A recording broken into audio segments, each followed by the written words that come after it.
My name is Angela Bowman. I am one of the Elementor Boulder Meetup co-organizers. You are always welcome to join our meetup. We meet the first Tuesday of the month at noon Mountain Time, which kind of works for a lot of, European time zones at least, and in time zones in the US. So we always welcome new people to come.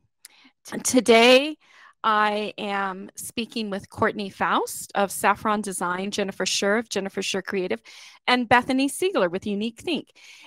These three women are web designers, creators, builders, marketers, and they have all started using Elementor in the last 2 years.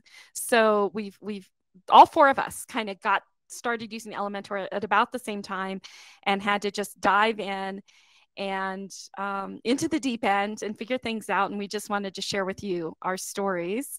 And we're all in Boulder, Colorado.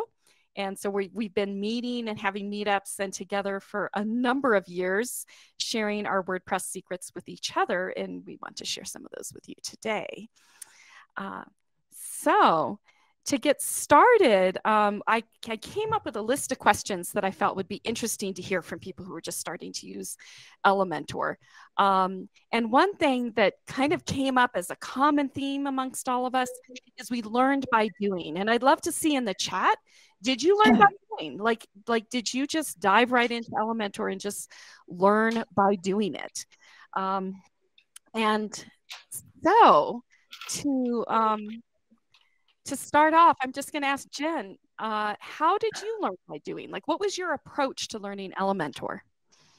Well, first of all, Angela, thank you for having me. And it's great to see Bethany and Courtney too. So in a different setting than usual.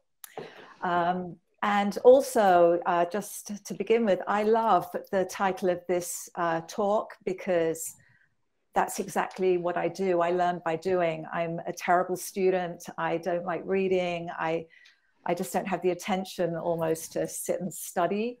But I really like to explore and experiment. And it only works, or typically works, when I have a deadline, a client, I have to do it. I have to deliver a product.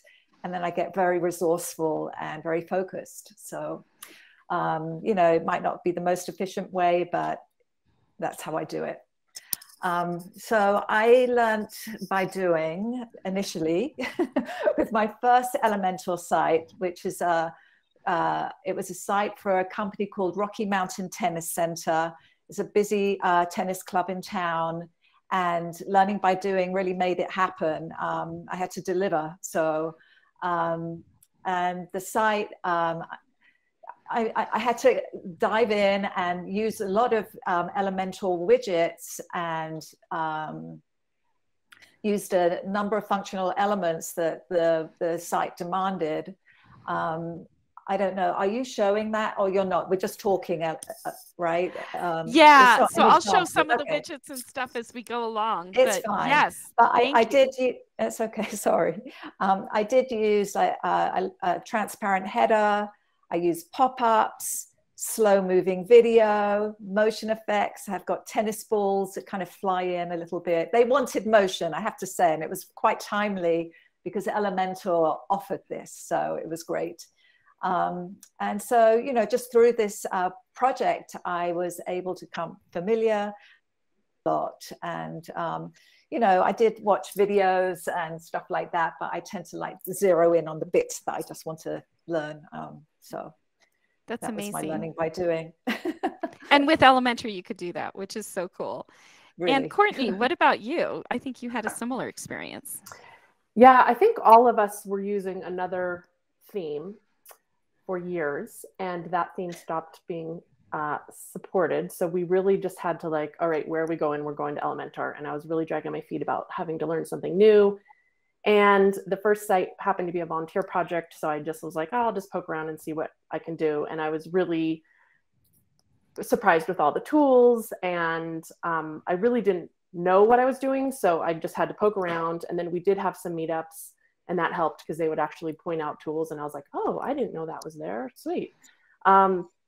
And then my next project was a client that had a very specific design in mind that I did in Photoshop, got it approved. And then I was just wowed because Elementor really, I could really do the pixel perfect design that I needed to do. But it was a lot of poking around and figuring it out.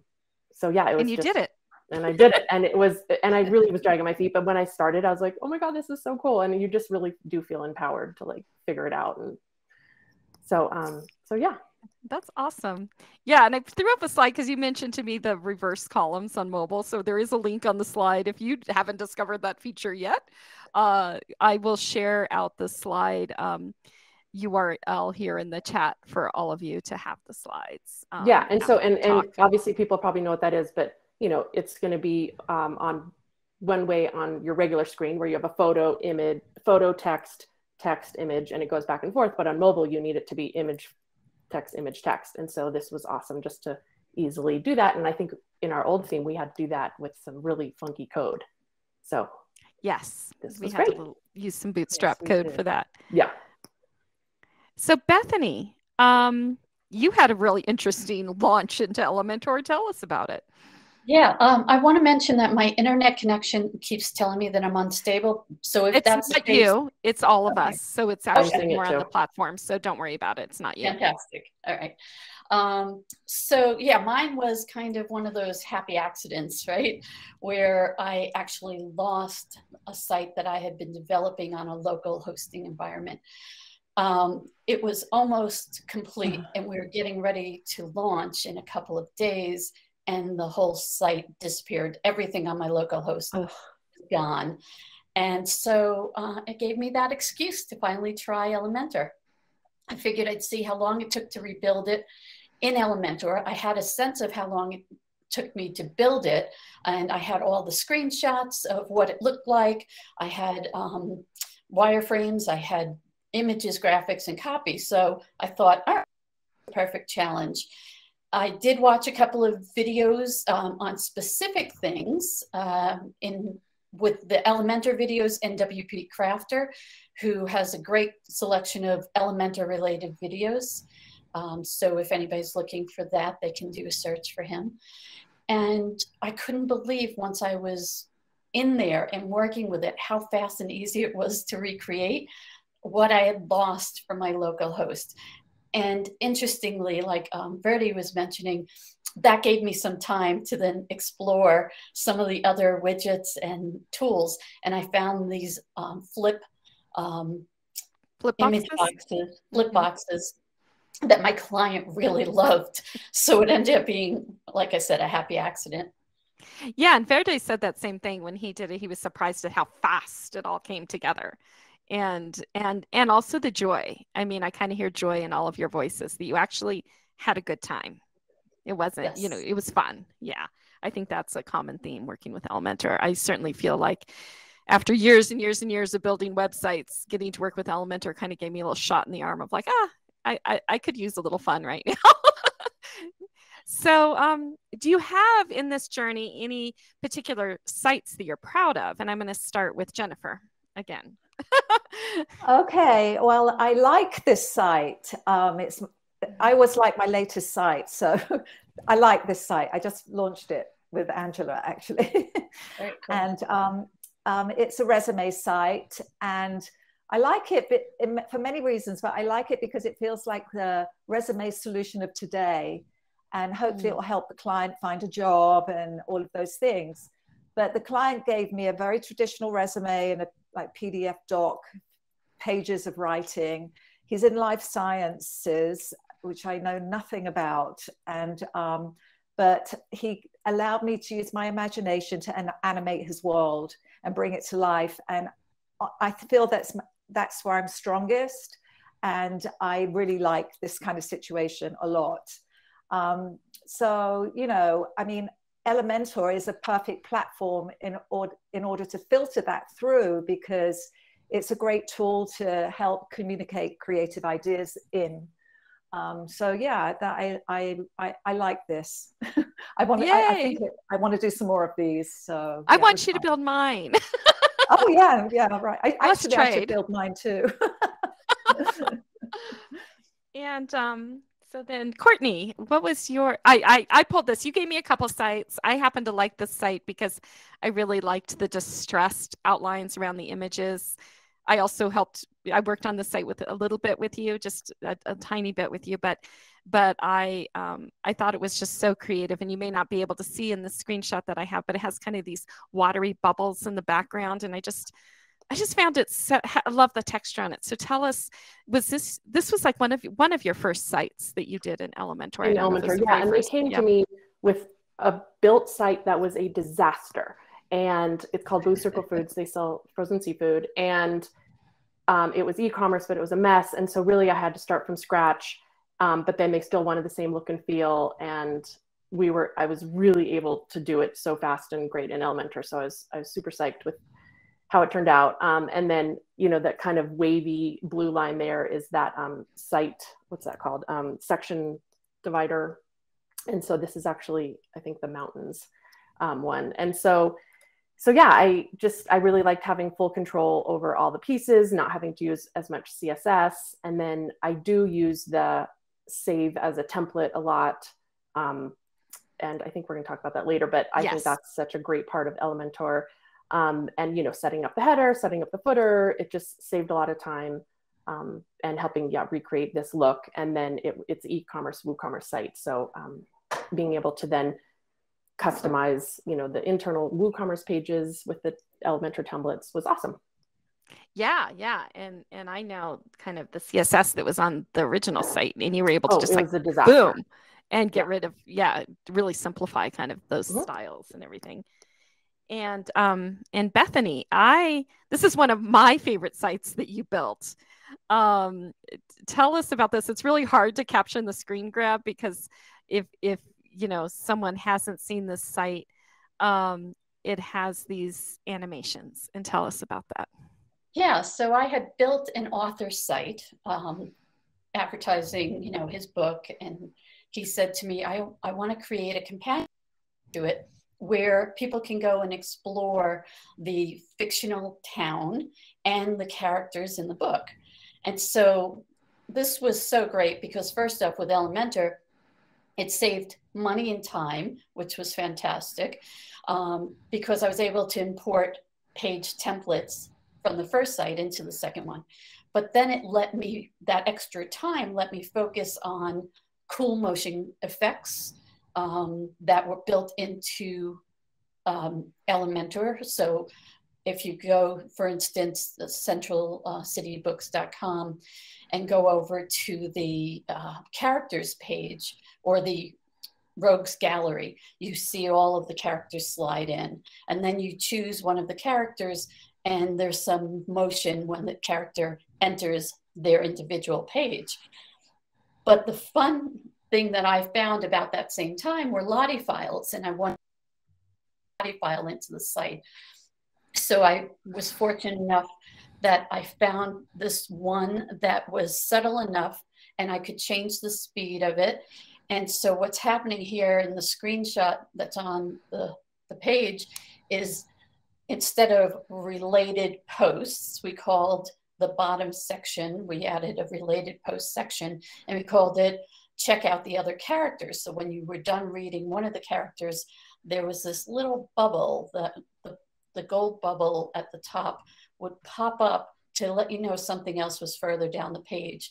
And then the bubbles that you're seeing behind the characters, the three characters that are listed, move around.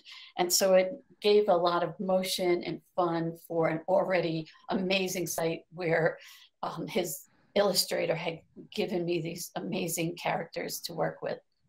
Yeah, those bubbles, they're like she said, they're just, you can visit the site, the link is there, in the way that the bubbles come. It's like you want to click because it's like, whoa, what's happening down here? So that's terrific. You guys, I mean, you really busted out some amazing sites early on in your development, and it's impressive what you can do with Elementor.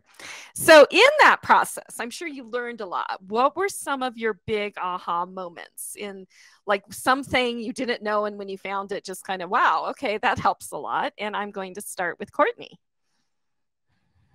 Mine was the copying and pasting from one style to another. So or from your widget. So you build out, say, your header widget, and you have, you know, everything all set. And then now you're like, oh God, I have to do that by hand to every single header down the page. But then what you do is you just copy and paste style. And that was mind blowing, because I was like, boom, save time.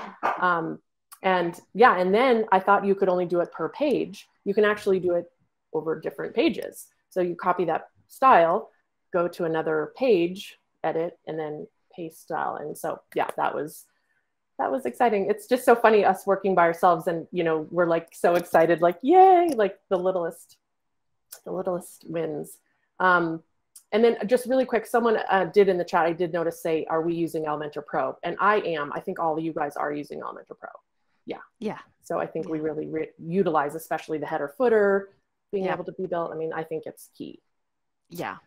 It helps a lot. Yeah, I feel the same way. And then you also talked about, like, with that the food site where you had those kind of distressed borders, which had to be done in kind of pseudo classes and CSS. That you were able to do that masking of images in the future using the image masking tool in Elementor, which is just there. And I'm like, you know, when you told me that the other day, I honestly had never used it and didn't realize, like, oh, wow, that's a thing. And so I'm learning something new every day just as we're having conversations. So I put a link to that as well, because that's kind of was a mind-blowing thing for me then. Right. Even learn about now. Easily make your square photo a circle, or they have kind of like a daisy thing, or you can upload your own CSV. So SVG, yeah. Whatever. We have so many acronyms. It's so many acronyms in our world. So Bethany, well, I have your aha, but tell us about this aha. And this is a recent aha for me too, honestly, and I feel kind of embarrassed. I didn't know about it, but explain this. Yeah. So I kind of saw it there many months after using Elementor. What the feature is the page that you're on without having to either publish and or use the preview button, which leads you to another tab. So that can be a little frustrating because you're going back and forth between tabs. But this lets you actually hide the panel tools. There's a little toggle with an arrow on it that you can see being pointed to on the right edge of the panel tool for Elementor. When you're on a 15-inch MacBook, for instance, or a smaller device, you're not seeing the full width of the page for desktop. And so what ends up happening is you have to either go to preview or publish to see it. But instead, this option just moves, it compresses the panel to the left side. So the other nice thing about this is when the responsive mode tool set, which is at the bottom of this panel, if you click that on, then a set of tools come to the top of the layout screen.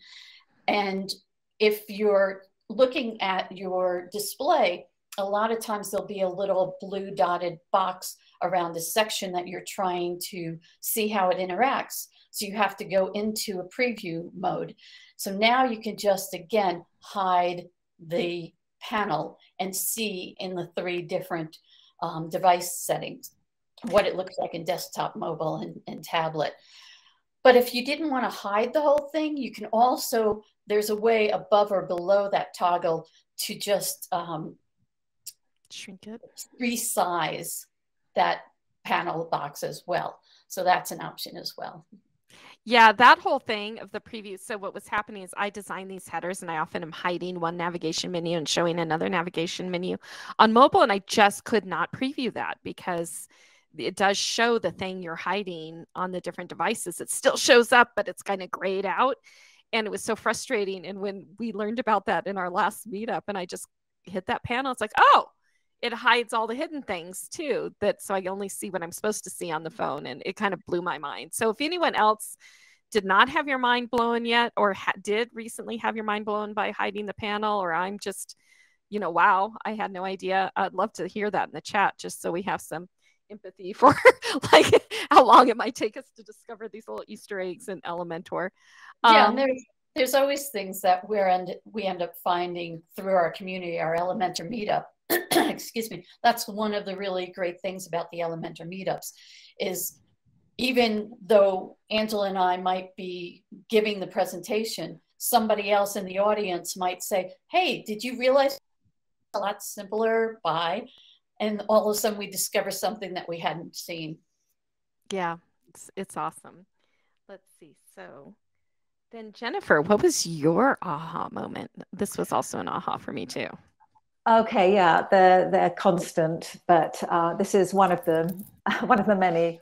I was told that you could do pretty much everything within Elementor, but no, you couldn't. I couldn't find a way to set the full width page layout.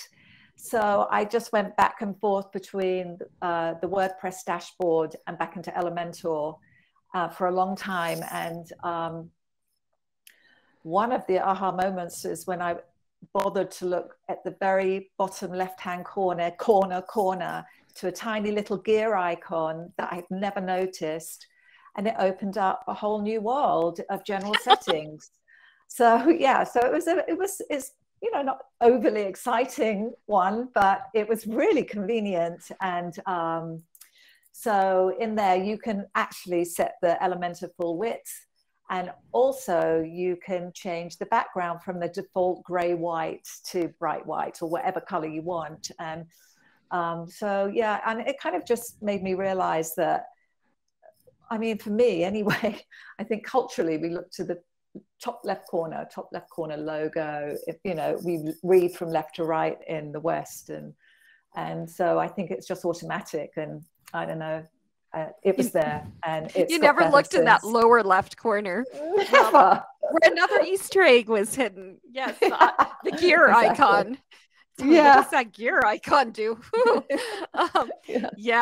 Yeah, that was amazing to me too, because I'd always go out to edit page to set it to Elementor full width, the page layout, and I always felt like, oh, I forgot to go to edit page and set Elementor full width, or go to the edit page to set the featured image, or and it was like, oh, it is all right there in Elementor.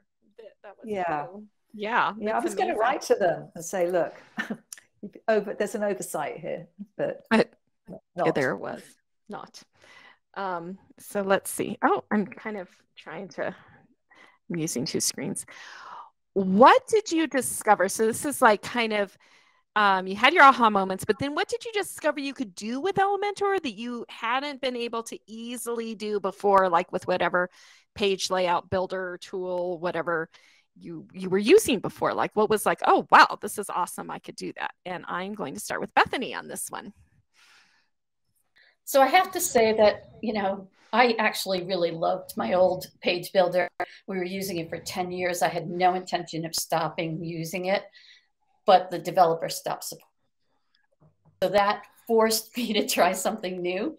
And Elementor ended up surprising me in so many ways. I mean, I could craft more interesting, fun, more creative sites in less time with less coding. And, I didn't have to hire those advanced coders anymore because I could do it without code. I could do it within the tool set, which was huge.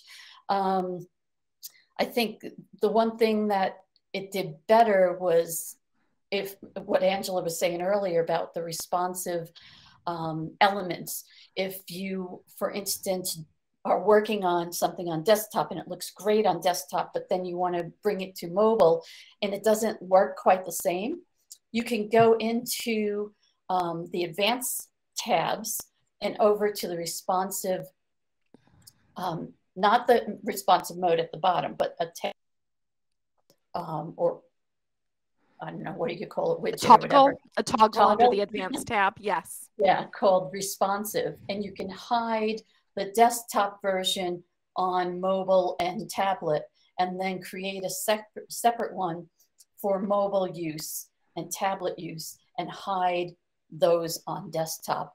And that was huge because that was something you couldn't do easily with our old tool. But my favorite part is that when I hand it over to clients, it's much more intuitive, which I was really surprised but grateful to find out. Yeah, clients love it.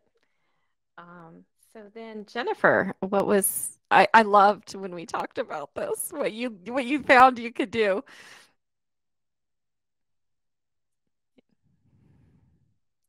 Jennifer.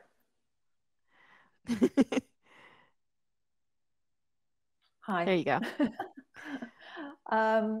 I found that there was just far more at your fingertips, but I was particularly seduced by motion effects, especially in the beginning. And it was like having new paint colors in my paint box. It was like, oh my God, I've got the background scrolling and the buttons bobbing around and the menus flying in. And there was a lot going on my first site. And, you know, looking back with a bit of hindsight, looking back on it, I had to change it because it almost made you a bit queasy. And so I've scaled back in that department and gone for the less is more. But yeah, no, that was really fun having motion effects. It was just like a new toy. And I like the settings where you can put your color palette in and you can switch backwards and forwards so simply. And that's really, really convenient and cool.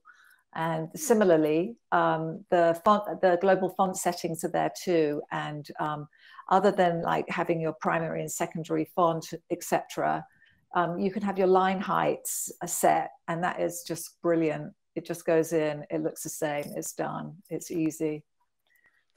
Yeah, I didn't start with that, but now that I'm really embraced global site settings, it's such a time saver, and it's our next Elementor meetup.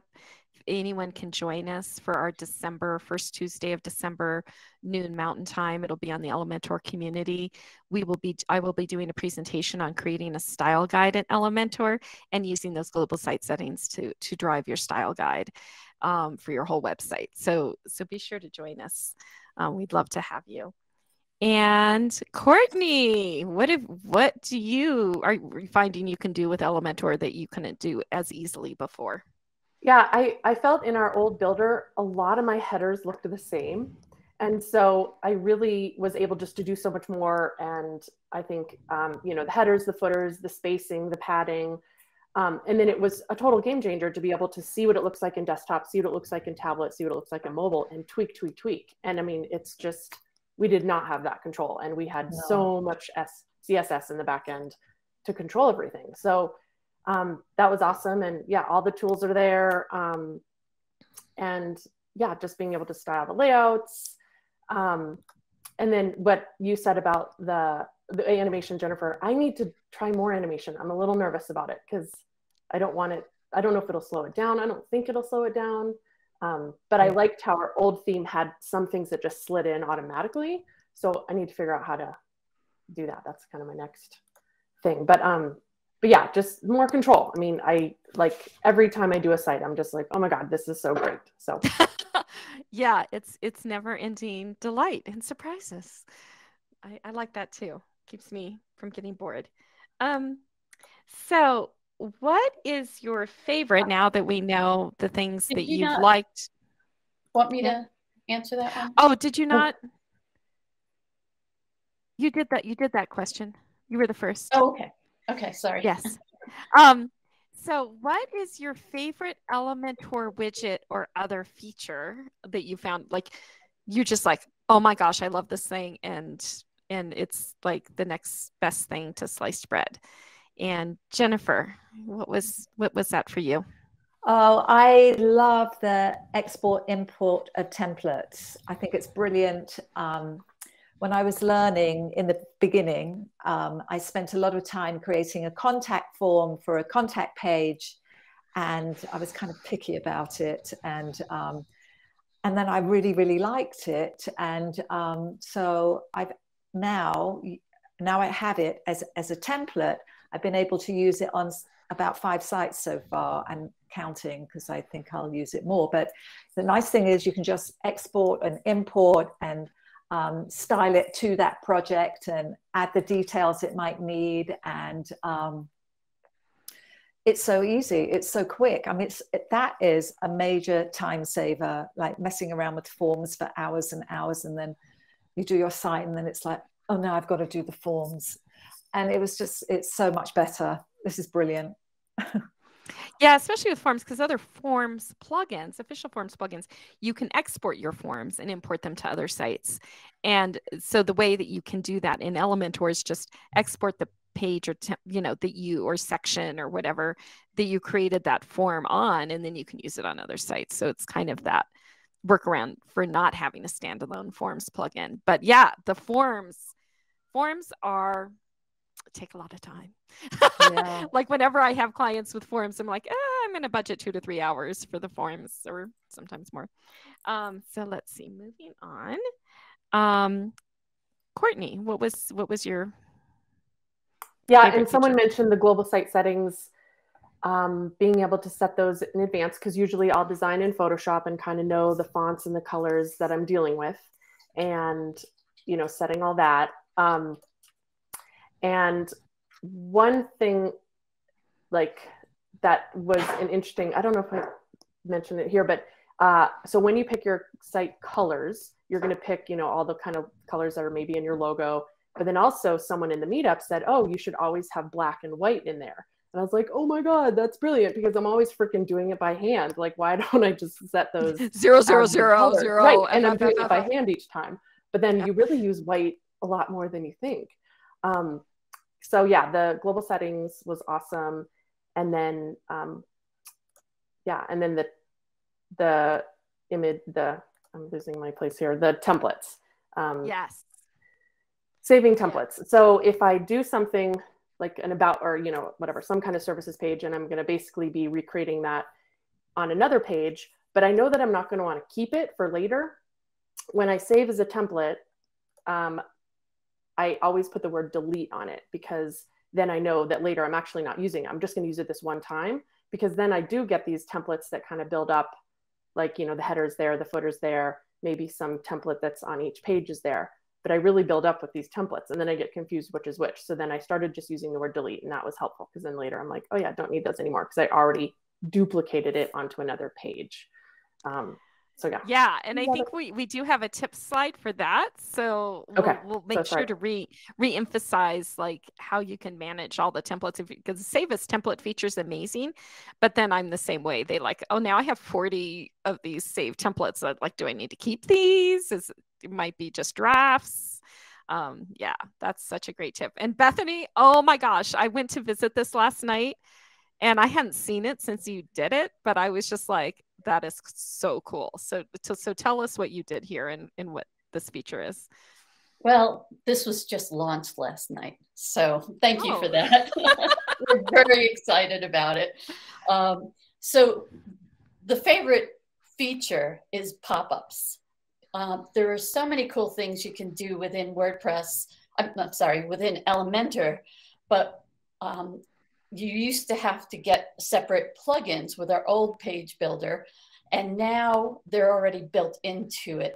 And pop-ups is world on its own within Elementor. So you used to have to find a specific pop-up plugin that had the action that you wanted and try to rig it if it didn't have it or whatever it was. But as a marketer, I'm always using pop-ups for email signups. But recently with this site, I had a dilemma, because the voiceover artist who the site is for wanted an image that the visitor would click on, a graphic that they would click on, and it would open up a light box to play the audio player. And there were several reasons why this wasn't working. When we used the standard light box within Elementor, we found out that it only supports, well, I shouldn't say it only supports, it only elegantly supports in videos. You can put audio in there. That's right. But it makes it look like a video, and we didn't want that. So I texted Angela what my dilemma was, and she texted back one word, pop-ups. And I went, instead of an aha moment, I went, oh, duh. It was like, why didn't I think of that? I'm using pop-ups all the time. So here I was using the pop-up to get the action that I needed for them to click this play my demo button, and it set open a pop-up, but to everybody else it looks like just a light box. But it also allowed me to customize it with her brand, which was a lot of fun. So we pulled in the green for the overlay and stuff like that. Everyone's going to go visit her site and click that play my demo and see what this looks like. But and hire her because she's fantastic voiceover. Yeah, for a voiceover. Yeah, so Bethany is such a marketing person. In her mind, marketing is pop-up for opt-ins or whatever. And it's like, oh, you can put other things in pop-ups. I put bios and pop-ups like on my staff page. I don't know if that's the most efficient coding strategy, but it works. And Jen's done that too. So let's see. Let me. Okay, so what I want to do is I want to run through these slides a little quick because I want to get to some of the, we have some great questions in the Q&A, so I want to make sure we have time. So with helpful tips with Elementor, I think we've mentioned Save as Template a lot. And so if you haven't done Save as Template, I put some resources here. I definitely like, man, it is such a lifesaver. And I love Courtney and Bethany's tip to like date it and, you know, label the title, delete later or something, just to help you stay in control of all your crazy Save as Template processes. And then Jennifer, could you speak just for a moment to your tip about referring to video support? And you're muted.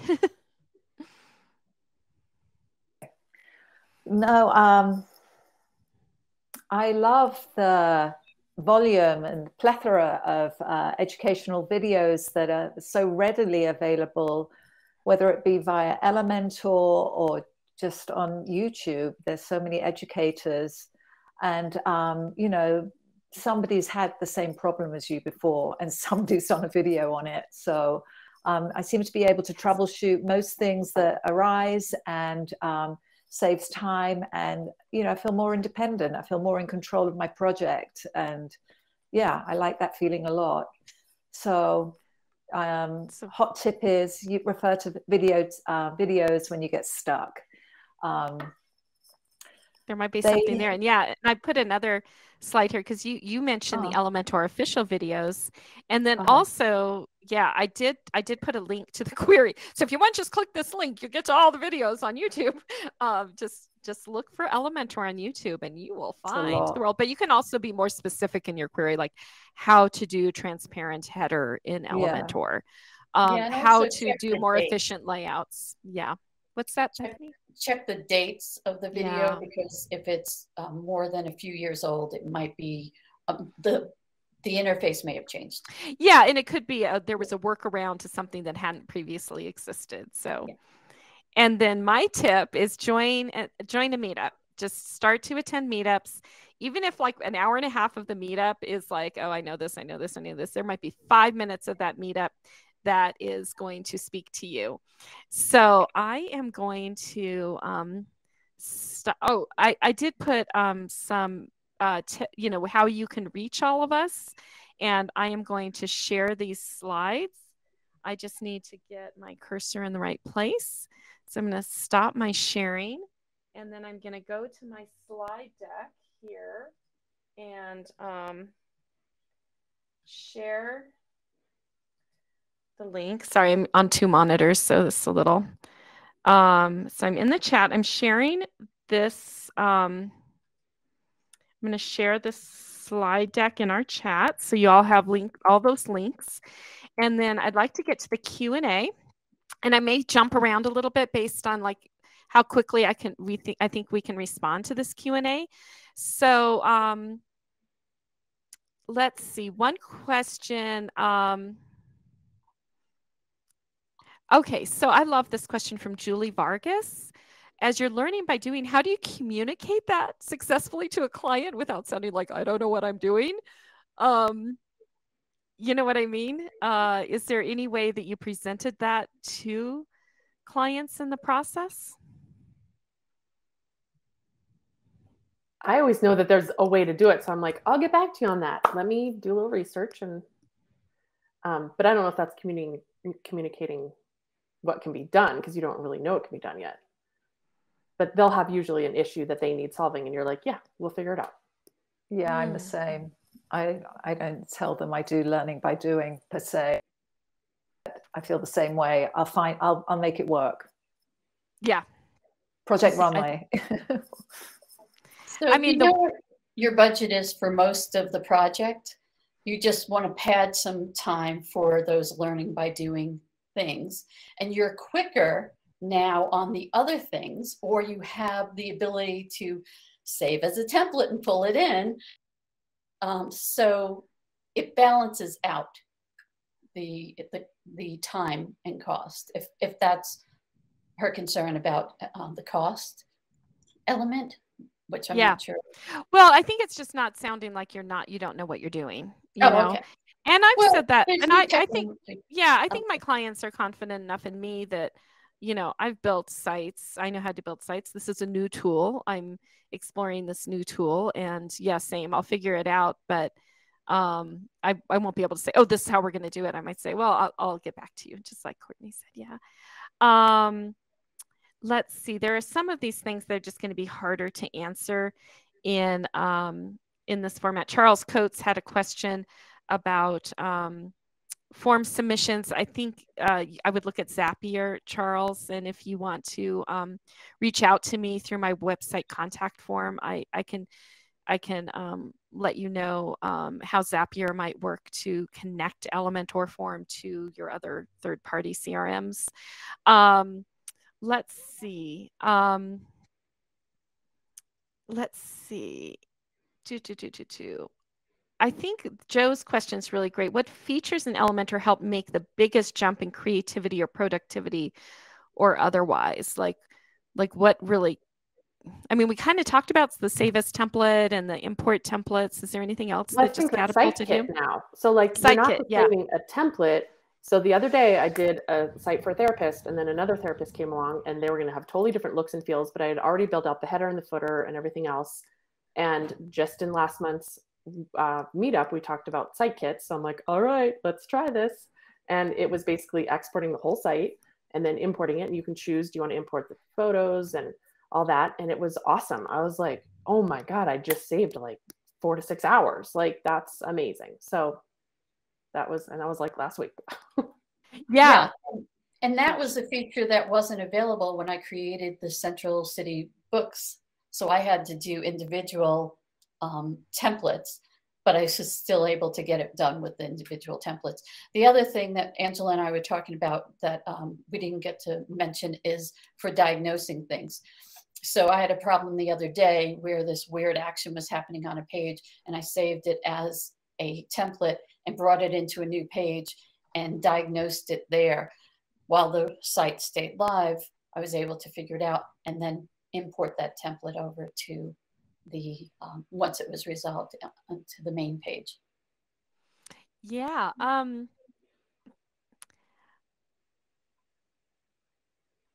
Rana had a question about MP4 files that might be a little too detailed and technical to get into, but do reach out to us, Rana, about your question, one of us. And when if you reach out to me, I'll get it to like Bethany or something like that. So definitely you can do that. My email is angela@askwpgirl.com, and then I'll forward you some responses. I'm also going to create a forum on the Elementor community page for this session. So be sure to visit our forum on the Elementor community forums, and we can answer some more kind of getting started questions. And love the Elementor widget except for slowing website speed. what is the speed? I would say I can speak to that question just because I'd say you'd really need good hosting. If you're on kind of a cheaper web host, you're probably going to have some slowness. You do need kind of look at your hosting situation. And then there are some optimization like ways to create more efficient layouts. And there's a lot. So definitely Google how to more efficiently lay out your Elementor pages. Sometimes people get a little too section crazy, column crazy, intersection crazy. And there's a great thing in the advanced tab that's the position feature where you could actually get things to be side by side without putting them in columns. And so there's a lot of different pieces to the performance puzzle, but I'd say hosting is your base, and then doing efficient layouts and not running too many other plugins at the same time. If you're kind of Elementor plugin crazy, that could you have 3 or 4 different add-on plugins that could definitely slow down your site. So oh gosh, this is a great question for you guys. What widget would you like to see in the future releases of Elementor? I can't think of anything off the top.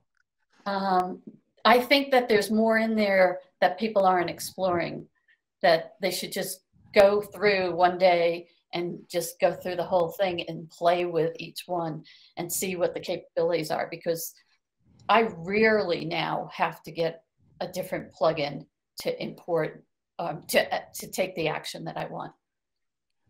Yeah. I haven't. Jennifer might want that button to be moved. It sounds like the gear icon. The gear icon. I just think of improvements. I don't often. Well, we did talk about. We were going to talk about this part, but when you use your style guide, and I'm not using the right name for that, the site settings. Site settings.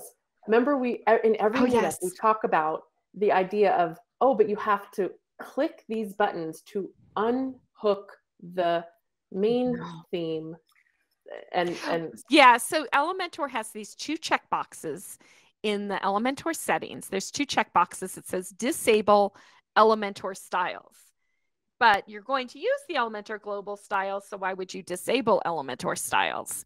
And it's because Elementor has some default styles that you get used in case you don't do any styling yourself. And you actually have to check those 2 boxes or the global site settings will not work. And it's the most counterintuitive language. So I think if there was one feature, I'd say it's not even add anything. It's just change the wording of those check boxes. So it says, please, if you would like to use Elementor global site settings or not have Elementor, because some people are just using the free Elementor with a theme and they want the theme to control more of the styling, you check those boxes. So it's just, we need that language to change for sure. I think that we're just about at time, and definitely enjoy the rest of your day. Thank you for joining us. And it's been really great. Thanks. Thanks everybody. Thanks, guys. Thank you.